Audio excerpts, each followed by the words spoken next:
Hi, so it's time for my third key video of how to make your organisation more creative and more innovative. And it would come as no surprise, or certainly it wouldn't take that long to work out that I'm doing this from another unusual location. After my last video where I talked about the importance of how to encourage the right culture of creativity and innovation, which I did on a train, somebody actually commented it was a bit like carpool creativity. So I've taken that comment to heart and have literally decided to deliver this video from the car. So this is based on our research, multi-level research on creativity and innovation conducted in the Dubai government.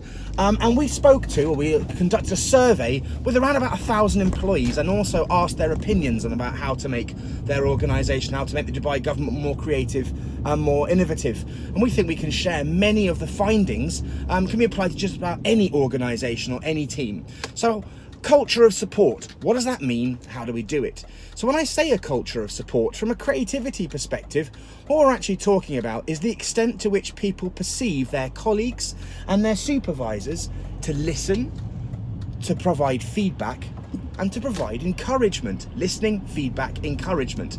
And this is on people's creative ideas, their first suggestions, the challenges and issues that they may have spotted. You might argue, well, this sounds pretty obvious. Surely providing encouragement, listening and support isn't a particularly difficult thing. Mark, why would we need to talk about this? Well, if it was that simple, we'd already be doing it already. And clearly many organisations can find this difficult. So why is it a problem in the first place, and why do we need to do it more? So the reason it's a problem, I think, in terms of providing the encouragement or providing the listening in the first place, is people are naturally reticent to share their ideas. They're naturally reticent, they're naturally reluctant to share their first thoughts, their challenges about the status quo and about the way things are or have been done. What I found from my focus groups in many cases is that when you say, boss, I think I've spotted a new way of doing things, implicitly what some people hear is, boss, why didn't you have a good idea? Why haven't you fixed this already? So there's a certain element of vulnerability. I think people sometimes feel a bit raw, a bit exposed when they start to share their ideas in terms of a criticism, but also in terms of maybe a not fully formed or fully fledged idea. So that's the challenge. So what are we going to do differently? Well, I think the key challenge here, one of the key aspects of what we're going to have to do differently, is to start to change our natural patterns of language at work.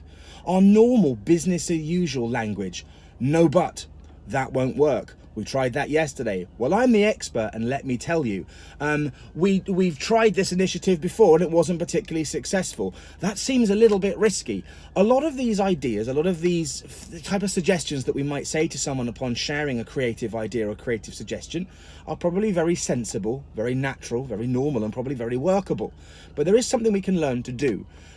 Let's start to leave the criticism, the evaluation, the judgment of whether the idea is a good one or not towards the end of the creative process. So what I'm effectively suggesting is when someone goes, I think we should try this, one of the things you should learn is to zip it. Don't say anything, listen, give the other person a chance to think things through, and then use your wise judgment and evaluation of that idea towards the end of the process. Get the ideas out, allow them to share around the team, around the group, bounce some more ideas around, and then think about how to work about how to evaluate and judge them last.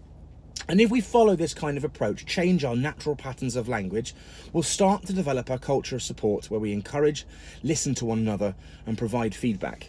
Now, I'll be back for my fourth video, considering I've decided to do this one from the confines of the car. I'm not entirely certain how I'm going to top this one. I may not even bother. Who knows? Maybe I'll back next week or next time, bungee jumping whilst covered in marmalade.